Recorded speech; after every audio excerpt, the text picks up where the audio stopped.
شرور أنفسنا ومن سيئات أعمالنا من يهده الله فلا مضل له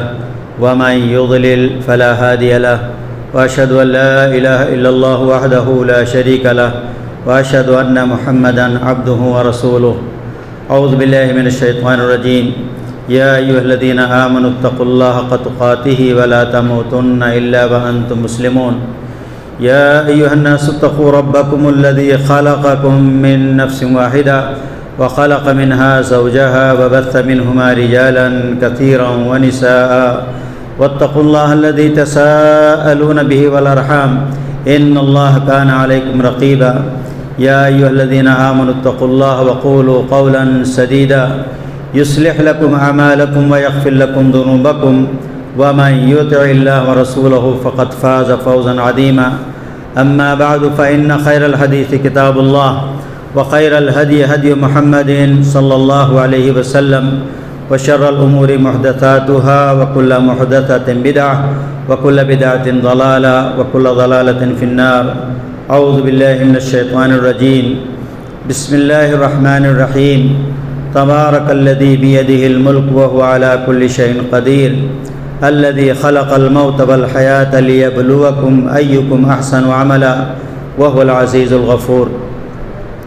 علماء کرام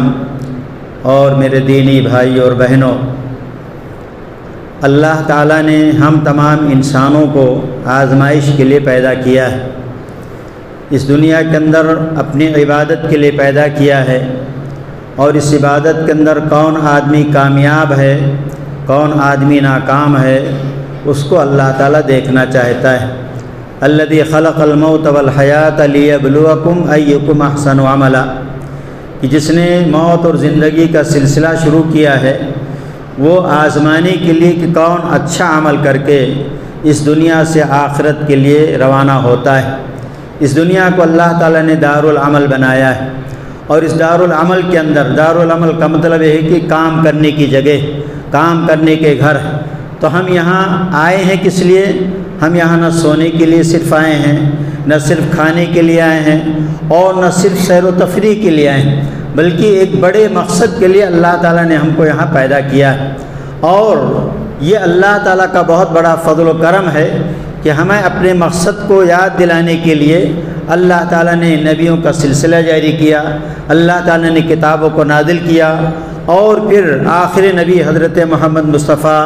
صلی اللہ علیہ وسلم کی وفات کے بعد یہ ذمہ داری علماء کرام پر اور مجتہدین اعظام پر، محدثین کرام پر عائد کیا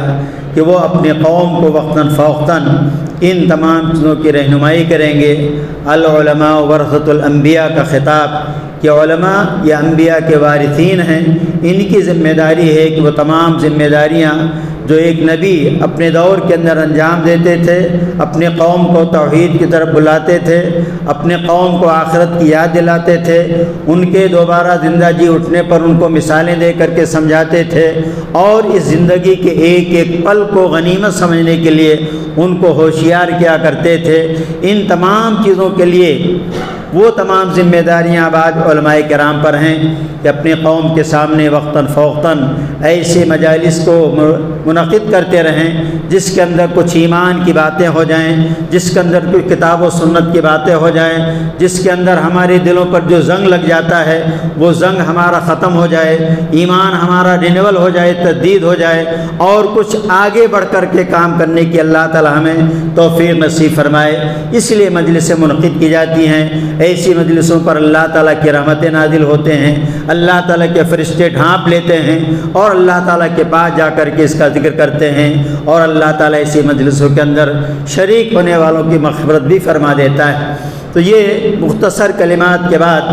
میں نے آپ کے سامنے جو سورہ ملک کی آیتیں تلاوت کی ہیں، 2 آیتیں تلاوت کی ہیں، اس کے اندر بھی اللہ تعالیٰ نے ہماری زندگی کا مقصد بیان کیا ہے کہ ہم کو یہاں پر اللہ تعالیٰ نے جو پیدا کیا ہے، ہمارے اوپر بہت ساری ذمہ داریاں ہیں. ہمیں جو زندگی اللہ تعالیٰ نے بخشی ہے، ہم کچھ بھی نہیں تھے، عدم تھے، پتہ نہیں کہاں تھے، لیکن اللہ تعالیٰ نے ہم کو پیدا کیا، جس کا ذکر قرآن مجید کے اندر مختلف جگہوں پر اللہ تعالیٰ نے کیا۔ هل أتى على الإنسان حين من الدهر لم يكن شيئا مذكورا، کیا انسان کے اوپر ایسا دور نہیں گزرا ہے کہ وہ کوئی قابل ذکر چیز تھا ہی نہیں، لیکن پھر ہم نے اس کو ملے جلے نطفے سے ایک انسان بنایا، جس کو سننے والا دیکھنے والا بنایا، اور اس کے بعد پھر اس دنیا کے اندر انسان آتا ہے،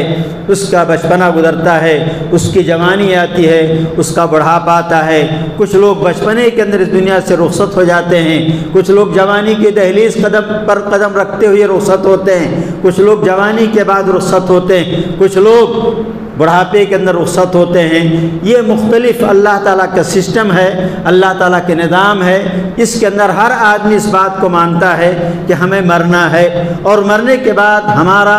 ایک مسلمان ہونے کی حیثیت سے ہمارا یہ ایمان اور عقیدہ ہے کہ اللہ تعالیٰ دوبارہ ہمیں زندہ کرے گا، اور ہمارے اعمال کے مطابق ہمارا حساب اور کتاب ہوگا، اور جنت و جہنم کا فیصلہ ہوگا۔ ان الابرار لفی نعیم و ان الفجار لفی جحیم، نیکوکار جو لوگ ہوں گے وہ نعمتوں کے اندر ہوں گے، جو بدکار و برے و گنہگار لوگ ہوں گے وہ جہنم کے اندر جائیں گے۔ یہ فیصلہ ہونا ہے قیامت کے دن۔ اس کی تیاری کے لیے، اسی آزمائش کے اندر، امتحان کے لیے اللہ تعالیٰ نے ہمیں رچایا اور بسایا ہے، اور یہ زندگی دی۔ نبی کریم صلی اللہ علیہ وسلم کی ایک حدیث کی روشنی میں اپنی بات کو آگے بڑھاؤں گا۔ اللہ کے رسول صلی اللہ علیہ وسلم بیان فرمایا، اغتنم خمسا قبل خمس۔ یہ حدیثیں ہم بار بار سنتے ہیں، لیکن بار بار ذکر کرنے کا مقصد یہ ہوتا ہے تاکہ ہمارے ذہن کے اندر وہ بات بیٹھ جائے، ہم اس کے مطابق عمل کرنے کے لیے تیار ہو جائیں، اور اپنی آخرت کی فکر کریں، اپنی زندگی کے بارے میں سوچیں، اپنے اوقات کے بارے میں سوچیں، اپنی جوانی کے بارے میں سوچیں، اور اپنے مال و دولت، اپنی صحت و تندرستی کے بارے میں سوچیں۔ اسی کی یاد دہانی کے لیے یہ حدیثیں ہمارے سامنے بارہا پیش کی جاتی ہیں۔ اغتنم خمسا قبل خمس، پانچ چیزوں کو 5 چیزوں سے پہلے غنیمت جان لو۔ یہ 5 چیزیں بڑی اہم ہیں، یہ زندگی، پوری زندگی کے اوپر حاوی، یہ پوری بچپن سے لے کر کے بڑھاپے تک، مرنے تک کا گویا کہ ایک ٹائم ٹیبل اللہ تعالیٰ نے ہمیں دے دیا ہے کہ آپ کو کیا کام کرنا ہے آپ کے اوقات کے اندر، آپ کی زندگی کے اندر، آپ کی جوانی کے اندر، آپ کی صحت و تندرستی کے اندر، اور آپ کے مالداری کے اندر۔ یہ ان تمام کا ایک اللہ تعالیٰ نے ٹائم ٹیبل ہم کو دے دیا ہے، تاکہ اس کی روشنی میں ہم اپنی زندگی کو آگے بڑھائیں اور اپنی زندگی کے منازل طے کرتے جائیں، تاکہ ہم جنت کے مستحق بن سکیں اور جہنم سے اپنے آپ کو دور کر سکیں۔ تو پہلی چیز جو اللہ تعالیٰ نے ہمیں جو آزمائش کے طور پر اور ایک نعمت کے طور پر جو اللہ تعالیٰ نے دیا، یہ زندگی دی ہے۔ ہم کچھ بھی نہیں تھے، اللہ تعالیٰ نے ہم کو پیدا کیا، بچپن ہمارا گزرا، جوانی آ گئی، اس کے بعد پھر اب ذمہ داریاں عائد ہوتی ہیں۔ آپ بالغ ہو گئے، عاقل ہو گئے، آپ کو 5 وقت کی نماز پڑھنا ہے، آپ اگر روزہ رکھ سکتے ہیں، بالغ ہیں، آپ کو روزہ رکھنا ہے۔ اس کے بعد سے ذمہ داریوں کا دور شروع ہوتا ہے، بچپنا گزر جاتا ہے، تعلیم و تربیت کے اندر والدین کی ذمہ داری ہوتی ہے کہ اپنے بچوں کی تعلیم و تربیت کریں، دینی تربیت ان کی کریں، اور دنیاوی تربیت کے ساتھ ساتھ دین کے پر زیادہ زور دیں، تاکہ اس کی آخرت سمر جائے، دنیا ہی کا ہو کر کے نہ رہ جائے، بلکہ وہ جو بھی کام کرنے جائے اس کے پیش نظر ہمارا آخرت ہونی چاہیے۔ یہ تربیت ہمیں اپنے والدین کے اوپر ذمہ داری عائد ہوتی ہے کہ اپنے بچے کے جب بچہ پیدا ہوتا ہے تو اس کے نام رکھنے سے لے کر کے یہاں تک کہ اس سے پہلے، شادی کرنے سے پہلے ہی، بلکہ ہم کو یہ سوچنا چاہیے کہ ہماری بیوی کیسی ہونی چاہیے، ہماری بہو کیسی ہونی چاہیے، ہماری دلہن کیسی ہونی چاہیے۔ اس کے بارے میں اللہ کے رسول صلی اللہ علیہ وسلم نے ہمیں پہلے بتا دیا ہے، تاکہ ہم دھوکہ نہ کھائیں، تاکہ ہم بال بچوں کی تربیت کو جو ذمہ داری ہے وہ ہم ذمہ داری بخوبی اچھی طریقے سے اس کو انجام دے سکیں۔ اس لیے نبی کریم صلی اللہ علیہ وسلم فرمایا کہ نکاح جو ہوتا ہے، شادیاں جو ہوتی ہیں، اس مختلف مقاصد کے لیے لوگ نکاح کرتے ہیں۔ کوئی خوبصورتی دے کر کے شادی کرتا ہے، کوئی مالداری دے کر کے شادی کرتا ہے، کوئی خاندان دے کر کے شادی کرتا ہے، کوئی دینداری دے کر کے شادی کرتا ہے۔ آپ نے فرمایا کہ تمام ترجیحات کے اسباب ہیں، لیکن آپ کی ترجیح کیا ہونا چاہیے؟ فاظفر بذات الدین تربت یدا، طلاق، آپ کو دیندار عورت سے شادی کر کے کامیابی حاصل کرنی چاہیے۔ یہ آپ کی ایک بنیاد ہے آپ کے بچوں کی تربیت کے لیے، آپ کے گھر کو جنت بنانے کے لیے، آپ کے گھر کو اسلامی گھر بنانے کے لیے، اسلامی معاشرہ بنانے کے لیے یہ تمام بنیاد ہے پہلی کہ آپ نے ایک دیندار عورت سے شادی کریں۔ آپ کی ترجیحات کے اندر یہ چیز ہونی چاہیے، دیندار جب عورت سے شادی کریں گے تو آپ کے بچے بھی، ان کے اوپر بھی اثرات پڑیں گے۔ گھر کے اندر ماں زیادہ بچے کے ساتھ اوقات زیادہ گزرتے ہیں گھر کے اندر، وہ ان کی تربیت کرے گی، ان کو کلمات سکھائے گی، ان کو قرآن کی دعائیں سکھائے گی، عام دعائیں سکھائے گی،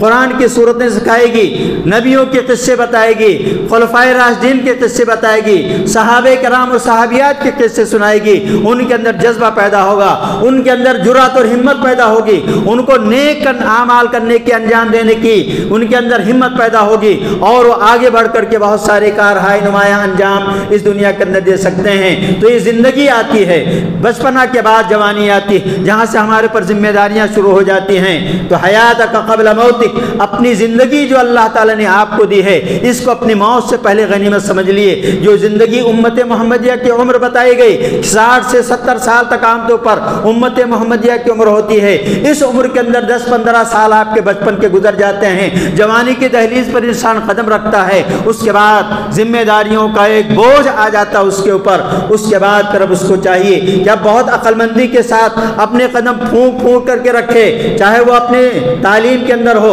چاہے وہ اپنی تجارت کے اندر ہو، چاہے وہ اپنے معاشرے کے اندر کوئی بھی کام کرتا ہو، کہیں ملازمت کرتا ہو، کوئی بھی کاروبار کہیں بھی ملازمت کرتا ہو، اب اس کی ذمہ داری ہے کہ ایک ایک قدم پر سوچ کر کے رکھنا کہ یہ کام ہمارے لیے حلال کہ حرام، یہ کاروبار ہمارے لیے جائز ہے کہ ناجائز، یہ تعلیم ہمارے لیے مفید ہے کہ غیر مفید ہے، اس تعلیم کے ذریعے ہم اپنے آخرت کو سنوار سکتے ہیں کیا، ہم اللہ تعالیٰ کو پہچان سکتے ہیں کیا، ہم اپنے دین کے بارے میں معلومات حاصل کر سکتے ہیں کیا ہم اپنے رسول کے بارے میں اس تعلیم کے ذریعے معلومات حاصل کر سکتے ہیں۔ اگر یہ دین، یہ تعلیم آپ کو رب سے قریب کر دیتی ہے، اگر یہ تعلیم آپ کو اللہ سے قریب کر دیتی ہے، اگر یہ تعلیم آپ کو رسول سے، آپ کو اپنے اسلام سے، آپ کو اپنی مساجد سے، اپنے قرآن سے دور کرتا ہے تو مرحبا ہے اس کی تعلیم کے لیے، خوشخبری اس تعلیم کے لیے کہ واقعی یہ بڑی اچھی دین، بڑی اچھی تعلیم ہوگی۔ لیکن جس دین کو حاصل کرنے کے بعد آپ اسلام سے بغاوت کر بیٹھیں، اسلامی تعلیمات کا انکار کر بیٹھیں، نمازوں سے دور ہو جائیں،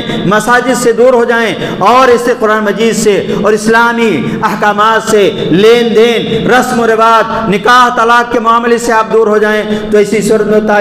ایسی تعلیم کے اوپر لعنت ہوگی۔ وہ تعلیم ہمارے لیے نہ دنیا کے اندر فائدہ بخش ہو سکتی ہے نہ آخرت کے اندر۔ تو یہ زندگی جو اللہ تعالیٰ نے ہمیں دی گئی 60-70 سال کی زندگی، کسی کو کچھ بھی زندگی ملتی ہے، جیسے میں نے کہا کہ کوئی بچپن کے اندر چل بستا ہے، کوئی جوانی کے اندر، کوئی بڑھاپے کے اندر، کوئی بہت زیادہ بڑھاپے کے مسائل کو جھیلتا ہے، لیکن ایک نہ ایک دن اس دنیا سے اس کو جانا آتا ہے۔ تو اس زندگی کو جو اللہ تعالیٰ نے ہمیں یہاں پر عمل کرنے کے لیے بھیجا ہے، آزمائش اور امتحانی دور سے ہم گزر رہے ہیں۔ جس طرح سے طالب علم کو باقاعدہ پڑھایا جاتا ہے، اس کو سمجھایا جاتا ہے کہ آپ اگر امتحان کے اندر کامیاب ہونا چاہتے ہیں تو یہ آپ کا پیپر ہے، یہ آپ کی کتاب ہے، یہ آپ کا کام ہے، اس کو سمجھا دیا جاتا ہے۔ اگر اس کے مطابق آپ زندگی گزاریں گے، اپنا کام، اپنے امتحان کی تیاری کریں گے تو آخرت کے اندر آپ کامیاب ہوں گے۔ لیکن اگر آپ نے غفلت برتی تو اسی صورت میں آپ ناکام ہو جائیں گے۔ اقترب للناس حسابهم وهم في غفلة معرضون، لوگوں کے حساب کتاب کا دن قریب آ گیا ہے لیکن لوگ خواب غفلت کے اندر مدہوش ہیں۔ یہ ایک ایک پل ہمارا جو گزرتا ہے، ایک ایک دن جو ہمارا گزرتا ہے، یہ ہماری عمر کا ایک دن کم ہوتا ہے۔ ہم سمجھتے ہیں کہ بڑے ہو گئے، ہم جوان ہو گئے، ہم بوڑھے ہو گئے، لیکن ہماری زندگی کا ایک ایک دن کم ہوتا ہے۔ ہم اپنی زندگی کا حساب کتاب لینا چاہیے، جیسا کہ حضرت عمر فاروق رضی اللہ تعالیٰ کا مشہور قول، حاسبوا قبل ان تحاسبوا، اے لوگوں اپنی زندگی کا تم حساب کتاب کر لو اس سے پہلے کہ تمہارا حساب کتاب کیا جائے۔ اپنی زندگی کا جائزہ لے لو، جس طرح سے ایک تاجر دن بھر کاروبار کرتا ہے، شام کو جب اپنے دکان بند کرنے پر آتا ہے تو اپنے کاروبار کا حساب لیتا ہے، جائزہ لیتا ہے۔ کمپنیاں اپنے حساب و کتاب لیتی ہیں، جائزہ لیتی ہیں اپنے کاروبار کا، اپنے کام کرنے والوں کا، کون سا کام ہمارے لیے مفید، کون سا کام غیر مفید ہے۔ تو یہ زندگی کے اندر، اس دور کے اندر آپ کو چاہیے کہ اپنی زندگی کا آپ جائزہ لیتے رہیں کہ ہمارا وقت کہاں کہاں گزر رہا ہے، ہمارے کتنی نمازیں ادا ہو رہی ہیں، کتنی نمازیں ہماری چھوٹ رہی ہیں، کتنا ہم روزانہ قرآن مجید پڑھتے ہیں، کتنا ہم اپنے بال بچوں کو ٹائم دیتے ہیں، اس لیے کہ بیوی کا بھی حق ہے، بچوں کا بھی حق ہے، خاندان اور رشتہ داروں کا بھی حق ہے، تمام کے حقوق کو ہم کہاں تک ادا کر رہے ہیں، اور سب سے بڑی چیز کہ اللہ تعالیٰ کے حقوق کو ادا کرنے کے اندر ہم کتنے آگے ہیں، کتنے ہم پیچھے ہیں، اس کا بھی ہمیں کتاب کرنا چاہیے۔ دوسری چیز آتی جوانی، شباب کا قبل حرمک، اے میرے بھائیوں یہ جوانی کی زندگی جو ہوتی ہے یہ بڑی دیوانی ہوتی ہے، اس کے اندر انسان ہوش و حواس کھو دیتا ہے اور سوچتا ہے دیوانی زندگی ہے، جوانی جو چاہے کر لو، بعد میں بڑھاپا آئے گا توبہ کر لیں گے اور چلے جائیں گے اللہ تعالیٰ کے پاس توبہ کر کے۔ لیکن وہ بندہ یہ نہیں سوچتا ہے کہ جوانی ہماری کب تک ہمارا ساتھ دے گی، کتنے دنوں کی عمر لے کر کے ہم آئے، ہمیں تقدیر کے بارے میں پتہ نہیں، ہمیں کچھ پتہ نہیں کتنے دن ہمیں زندہ رہنا ہے، 50 سال 60 سال 10 سال 15 سال، اس لیے یہ سوچ کر کے کہ آئندہ ہم یہ کام کر لیں گے نہیں، بلکہ آج کا کام کل پر مت ٹال، یہ محاورہ ہم بولتے ہیں، آج کا کام جو آج انجام دینا ہے، آج کی نماز آج آپ کو پڑھنا ہے، زکوٰۃ فرض ہو گیا اسی وقت آپ کو زکوٰۃ ادا کرنا ہے، نماز فرض ہو گئی نماز فوراً ادا کرنا ہے، حج آج کے اوپر فرض ہو گیا تو آپ کو اسی وقت فوراً حج کرنا چاہیے، یہ نہیں کہ نہیں یہ کام کر لیں، یہ شادی کر دیں، وہ کر دیں، وہ کاروبار کر لیں، گھر بنا لیں، اس کے بعد میں جب تمام چیزوں سے فارغ ہو جائیں گے تب جا کر کے حج کر لیں گے، یہ مسلمانوں کی بڑی غفلت کی چیز ہے۔ مسلمان اس معاملے میں بہت کوتاہی کر رہے ہیں، اس لیے ہمیں چاہیے کہ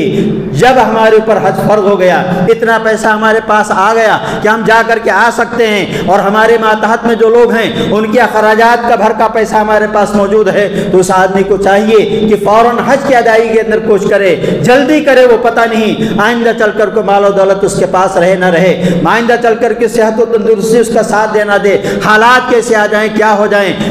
تمام چیزیں ہو سکتی ہیں۔ اس لیے شباب کا قبل حرمک، اپنی جوانی کو اپنے بڑھاپے سے، اس جوانی کے اندر آپ نیکیوں پر نیکیاں کر سکتے ہیں، اس کے اندر آپ خدمت خلق بھی کر سکتے ہیں، اس کے اندر آپ جہاد بھی کر سکتے ہیں، اس کے اندر آپ دور دراز کا سفر بھی کر سکتے ہیں، دعوت و تبلیغ بھی کر سکتے ہیں، محنت و مشقت بھی اٹھا سکتے ہیں۔ اس جوانی کے اندر بہت سارے وہ کام انجام دیے جا سکتے ہیں جو بڑھاپے کے اندر نہیں انجام دیے جا سکتے ہیں، نہ بچپنے کے اندر اس کام کو انجام دیا جا سکتا ہے۔ اس لیے اس جوانی کی قدر کرنی چاہیے۔ یہ جوانی ہمارے پاس یہ بڑا ہی قیمتی وقت ہوتا ہے، اس جوانی کی جو قدر کرتا ہے۔ اس لیے عربی کے اندر ایک محاورہ ہوتا ہے، من شب شاب علیہ، جس چیز پر انسان کی جوانی آتی ہے، پرورش پاتا ہے جوانی کی، اسی چیز پر اس کا بڑھاپا آتا ہے۔ یعنی جو کام نماز کی آپ نے عادت ڈالی، آپ نے روزہ رکھنے کی عادت ڈالی، آپ نے صدقات و خیرات جوانی کے اندر نیک کاموں کی آپ نے عادت ڈالی، تو اسی پر آپ کے بڑھاپا بھی آئے گا۔ بڑھاپا آ جانے کے باوجود بھی آپ تمام نیک کام کرتے رہیں گے، آپ تہجد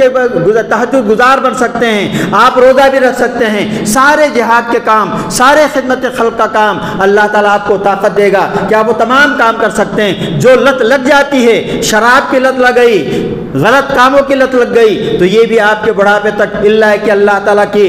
رحمت شامل حال ہو جائے اور آدمی اس سے توبہ کر لے۔ لیکن عام طور پر یہ ہوتا ہے کہ جس پر جوانی انسان کی گزرتی ہے اسی پر اس کا بڑھاپا بھی آتا ہے۔ وہ تمام کے تمام حالات عام طور پر انسان کو ہم اپنے معاشرے کے اندر دیکھتے ہیں۔ اس لیے ہمیں چاہیے کہ وہ ایسی عادتوں سے اپنے آپ کو دور کریں۔ یہ رمضان کا مہینہ آ رہا ہے، بہت سے لوگوں کو بیڑی سگریٹ کی عادت ہے، بہت سارے لوگ شراب کے عادی ہوں گے، بہت سارے غلط کاموں کے عادی ہوں گے۔ یہ رمضان کا مہینہ یہ تربیت کا مہینہ ہے کہ آپ کو چاہیے کہ آپ اپنی تمام چیزوں سے توبہ کیجئے، اللہ تعالیٰ سے توفیق کی طلب کیجئے، توفیق طلب کیجئے، اللہ تعالیٰ سے مدد مانگیے، اسی کی طرف سے ہمیں مدد ملنے والی ہے، وہی ہمارے بڑی بگڑی بنانے والا ہے، وہی ہمیں تمام مصیبتوں سے نجات دینے والا ہے۔ اس لیے رمضان کا مہینہ صرف روزہ رکھنے کا مہینہ نہیں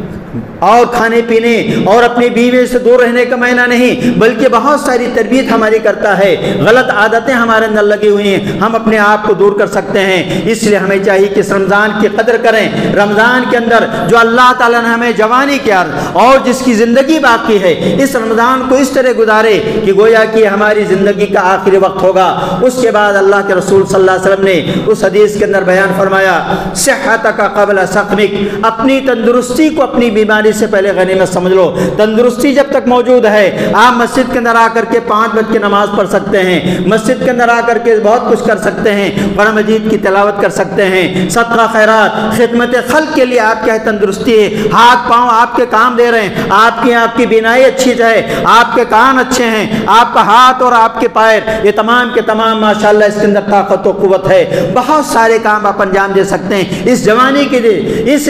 صحت و تندرستی کے اندر